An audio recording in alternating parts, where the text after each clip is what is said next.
Hello, welcome to Advisor. Today we are going to discuss chapter number 12, that is Mineral Nutrition of NCERT class 11th Biology. Multiple choice questions कर रहे हैं हम लोग discuss. So question number 1, which one of the following rules is not characteristic of an essential element? कौन सा essential element का role नहीं है या characteristic feature नहीं है वो पूछ रहा है. Being a component of biomolecules, obviously जितने भी आपके essential elements हैं सबके सब biomolecules के component ही हैं. ठीक है. Changing the chemistry of a soil, being a structural component of an energy related chemical compounds, that is also true. Activation or inhibition of enzyme, that is also true. आप essential elements जितने भी हैं आगे हम लोग पढ़ेंगे macro micro nutrients, ये जितने भी एसेंशियल एलिमेंट्स हैं उन वो डिपेंडेंट रहते हैं किसी न किसी तरीके के एक्टिवेशन या फिर inhibition of an enzyme. Changing the chemistry of a soil, अगर सॉइल की केमिस्ट्री को चेंज करने की बात आती है तो यहाँ पे हम पीएच को चेंज करते हैं. तो इसका किसी भी तरीके से एलिमेंट्स एसेंशियल एलिमेंट्स का ये कैरेक्टरिस्टिक नहीं है, ये एक अलग ही टॉपिक एक हो गया. ठीक है, तो यहाँ पे ये रिलेट नहीं कर रहा इस पर्टिकुलर क्वेश्चन को लेके कि एसेंशियल एलिमेंट की जो बात की जा रही है. ठीक है, so question number 1 का B option है. Question number 2, which one of the following statements can best explain the term critical concentration of an essential element? जो critical concentration को बहुत ही अच्छे तरीके से explain कर सकता है वो कौन है? Essential element concentration below which plant growth is retarded. सबसे पहले हमें पता होना चाहिए कि critical concentration होता क्या है. देखिए क्रिटिकल कंसंट्रेशन क्या है? A concentration of a nutrient measured in tissue just below the level that gives the maximum growth. जो मैक्सिमम ग्रोथ दे उसके लेवल, यानी कि इसमें एक आइडेंटिफिकेशन होता है जैसे क्रिटिकल कंसंट्रेशन. हम कोई भी जब रिपोर्ट लेके आते हैं अपना किसी भी चीज का रिपोर्ट, कोई भी डिजीज होता है तो एक वैल्यू लिखी होती है कि इतने से इतने तक. जैसे फॉर एग्जांपल जिंक है, उसका क्रिटिकल कंसंट्रेशन क्या है? 0.5 से 1%, ये इसका क्रिटिकल कंसंट्रेशन है. इससे कम हुआ तो भी प्रॉब्लम, इससे ज्यादा हुआ एक्सेस में हो तो भी प्रॉब्लम. तो क्रिटिकल कंसंट्रेशन बेसिकली आपको एक लिमिट दे देता है कि यहां से यहां तक ओनली, इससे ज्यादा कम कुछ भी नहीं चलेगा. डेफिशिएंट क्या होता है? डेफिशिएंट का मतलब होता है वो कंसंट्रेशन क्रिटिकल कंसंट्रेशन से भी कम है, यानी कि अगर यहाँ का लेवल हो जाएगा जिसको हम कह रहे हैं low level of that particular zinc हो गया या आयरन हो गया या कुछ भी सोडियम पोटेशियम कुछ भी, तो वो आपका डेफिशिएंसी में आ जाएगा. जैसे कोई प्लांट है, जैसे मैग्नीज की वजह से प्लांट में जो है उसमें क्लोरोसिस हो जाती है, प्लांट्स जो लीव्स जो होते हैं वो येलो दिखने लगते हैं. तो बेसिकली क्या वो डेफिशिएंसी हो गई मैंगनीज की. ठीक है, तो यहाँ पे डेफिशिएंट जो है वो 0.5% से कम है तो वो डेफिशिएंट में आ जाएगा. एक्सेस है तो क्रिटिकल कंसंट्रेशन में आ जाएगा. क्या एक्सेस है या कम है तो वो इसका एक लिमिट है, उस लिमिट से कम ज्यादा नहीं होनी चाहिए. बेसिकली वो इसी चीज की बात कर रहे हैं. तो अगर बाय चांस क्रिटिकल कंसंट्रेशन की बात करें तो अगर बाय चांस इससे ज्यादा या कम हो जाता है तो क्या होता है, यही पूछ रहा है. Essential element concentration below which plant growth is retarded. यही सिंपल सी चीज है. अगर उससे कंसंट्रेशन से कम हुआ, बिलो हुआ, तो प्लांट ग्रोथ रिटार्डेड हो जाएगी. यस, रिटार्ड हो जाएगी. ठीक है, नेक्स्ट है essential element concentration below which plant stunted नहीं होगी, रिटार्ड एकदम ही रुक जाएगी. ठीक है, स्टंट का मतलब होता है एक तरीके से पतला होना या पतला रह जाएगा या कोई स्टेम बस बढ़ती रहेगी, ऐसा कुछ नहीं है. रुक कुछ भी नहीं, एकदम सिंपल सा ग्रोथ ही रिटार्ड हो जाएगा. ठीक है, ये इसका ऑप्शन जो है वो करेक्ट हो जाएगा. और भी ऑप्शन पढ़ लेते हैं. Essential element concentration above which plant remain in vegetative phase, ऐसा भी कुछ भी बात नहीं है. ए ऑप्शन जो है वो पूरी तरीके से बता रहा है कि एसेंशियल एलिमेंट का क्रिटिकल कंसंट्रेशन कितना इंपॉर्टेंट है. ठीक है, अभी एक चीज और समझते हैं, macro nutrients and micro nutrients के बीच में क्या डिफरेंस है. मैक्रो का मतलब होता है थोड़ा सा, मैक्रो मतलब थोड़ा ज्यादा इन कंपैरिजन टू माइक्रो. कोई चीज अगर हम कह रहे हैं कि माइक्रो में चाहिए, नहीं बहुत कम अमाउंट पे चाहिए, तो वैसे ही लिखा है कि जो माइक्रो न्यूट्रिएंट्स होते हैं उनको हम ट्रेस एलिमेंट कहते हैं, क्योंकि वो इतने ही बहुत ही छोटे क्वांटिटी में हमको चाहिए होता है. इतना अमाउंट सिर्फ इतना, तो बहुत ही स्मॉल क्वांटिटी में चाहिए. मैक्रो न्यूट्रिएंट्स ऑब्वियसली ये लार्ज अमाउंट में चाहिए होता है. मैक्रो न्यूट्रिएंट्स में अगर हम देखें क्या क्या है, जैसे carbon, hydrogen, oxygen, nitrogen, phosphorus, sulphur, potassium, calcium and magnesium, सब आपका जो है मैक्रो न्यूट्रिएंट्स में है. देखिए माइक्रो न्यूट्रिएंट्स में क्या क्या है, आयरन, मैंगनीज जिसकी डेफिशिएंसी आपने ज्यादातर पढ़ी होगी, copper, molybdenum, zinc, boron, chlorine and निकल.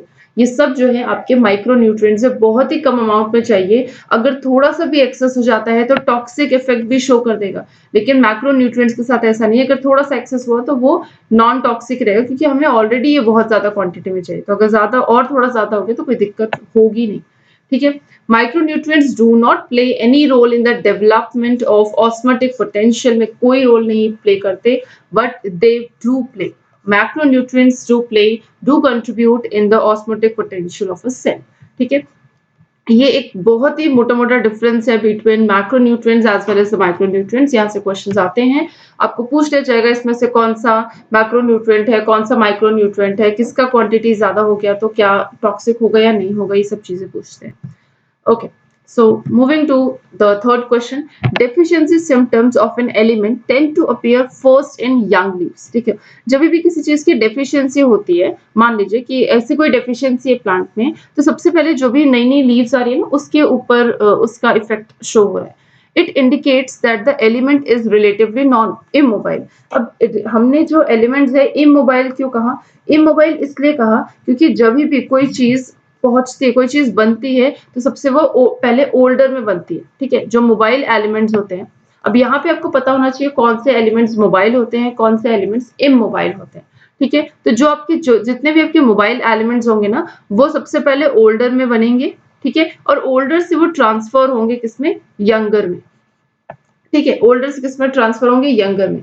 तो बेसिकली यहाँ पे क्या होगा कि आपका जो मोबाइल यानी कि यंगर में अगर पहले सबसे पहले बन रहा है, तो इसका मतलब वो आपका इमोबाइल है, ठीक है। ओल्डर से वो इमोबाइल है यंगर में पहुंच रहा है वो चीज, ठीक है। तो यहाँ पे क्या बोल रहा है? Which one of the following elemental deficiency would show such symptoms, कौन सा ऐसे सिम्टम्स दिखाएंगे?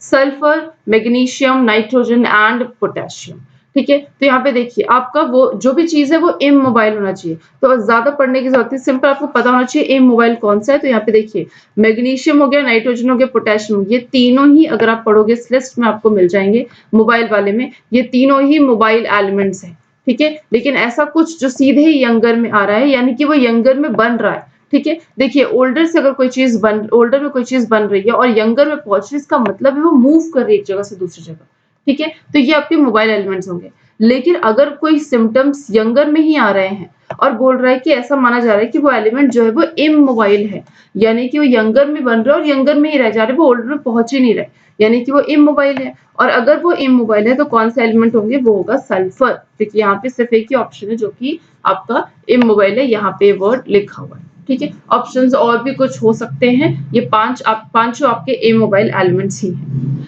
Question number 4, which one of the following symptoms is not due to manganese toxicity in plants? कौन सा इसके वजह से नहीं होता है? देखिए जो आपको मैग्नीज टॉक्सिसिटी है, उसमें जब भी आप देखोगे तो लीफ जो है कुछ आपको इस तरीके के दिखेगी, ठीक है। ये जो आपको दिख रहा है येलो कलर का, इसको हम कहते हैं क्लोरोसिस। क्या कहते हैं? क्लोरोसिस। तो वेन के पास आपके जितने भी देखो वेन्स के पास, यहाँ पे ये पूरे वेन्स के पास आपको येलो येलो, तो क्लोरेटिक वेन हो जाता है, ठीक है। हल्के हल्के आपको यहाँ पे ब्राउन स्पॉट्स भी दिख रहे हैं, तो यहीं पे यहाँ पे ये ऑप्शंस लिखे हुए हैं, जो आपको थर्ड ऑप्शन दिया हुआ है, that is appearance of brown spots surrounded by chlorotic veins. ऐसा तो होता है मैग्नीज टॉक्सिसिटी में, तो ये तो सही है।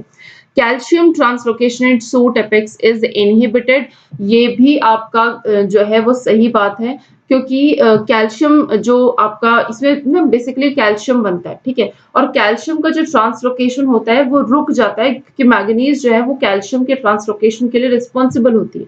अगर इसकी टॉक्सिसिटी हो गई, इसकी डेफिशिएंसी हो गई किसी वजह से, ऐसा कुछ सिम्टम्स शो कर रहा है, इसका मतलब कैल्शियम भी नहीं पहुंच रहा है, ठीक है। तो बेसिकली यहाँ पे किस चीज की डेफिशिएंसी हो रही है? आयरन और नाइट्रोजन की, ठीक है। तो यहाँ पे जो आयरन और नाइट्रोजन की जो डेफिशिएंसी यहाँ पे इन्होंने लिखा है, ऐसा कुछ भी पॉसिबल नहीं है मैग्नीज टॉक्सिसिटी में, यहाँ पे कैल्शियम की बेसिकली डेफिशिएंसी होती है, ठीक है। और इसीलिए कैल्शियम की डेफिशिएंसी क्यों होती है? क्योंकि इसका ट्रांसलोकेशन ही नहीं हो पा रहा है शूट एपेक्स पे। तो जब शूट एपेक्स पे ट्रांसलोकेशन नहीं हो पाएगा, तो शूट एपेक्स में जो कैल्शियम की वजह से जितने भी सिम्टम्स है वो शो होना शुरू हो जाएंगे, जिससे आपको पता चल जाएगा कि इसमें कहीं ना कहीं पहले जो है मैग्नीज की टॉक्सिसिटी आई है, उसके बाद कैल्शियम की टॉक्सिसिटी आई है, ठीक है। तो इस तरीके से आपको समझ में आ रहा है कि option number B is the correct option, as के ये मैग्नीज टॉक्सिसिटी की वजह से नहीं होता है, ठीक है। नेक्स्ट क्वेश्चन है हमारा, reaction carried out by nitrogen fixing microbes include, इसमें क्या क्या है? पहला है अमोनिया जो है वो वाटर के साथ सॉरी ऑक्सीजन के साथ रिएक्शन करके वो आपका ये बना रहा है NO2 2H + 2H2, ठीक है। और उस तरीके से आपका जो नाइट्राइट है वो आपका नाइट्रेट बना रहा है। तो यहाँ पे जितनी भी चीजें आपको लिखी है उससे आपको क्या समझ में आएगा? देखिए यस, सबसे पहले हमने ये देखा कि यहाँ पे अमोनिया जो है, अमोनिया वो क्या बना रहा है? नाइट्राइट। नाइट्राइट इज NO2, ठीक है। अमोनिया नाइट्राइट बना रहा है और अमोनिया नाइट्राइट बनाने के पीछे यहाँ पे जो बैक्टीरिया रिस्पॉन्सिबल है दैट इज नाइट्रीफाइंग बैक्टीरिया। कौन से बैक्टीरिया है? Nitrifying bacteria. नाइट्रीफाइंग बैक्टीरिया कौन से होते हैं? नाइट्रीफाइंग बैक्टीरिया होते हैं नाइट्रोसोमोनाज एंड नाइट्रोकोकस। ये दोनों ही रिस्पॉन्सिबल होते हैं अमोनिया को नाइट्राइट में कन्वर्ट करने के लिए। So this option is true.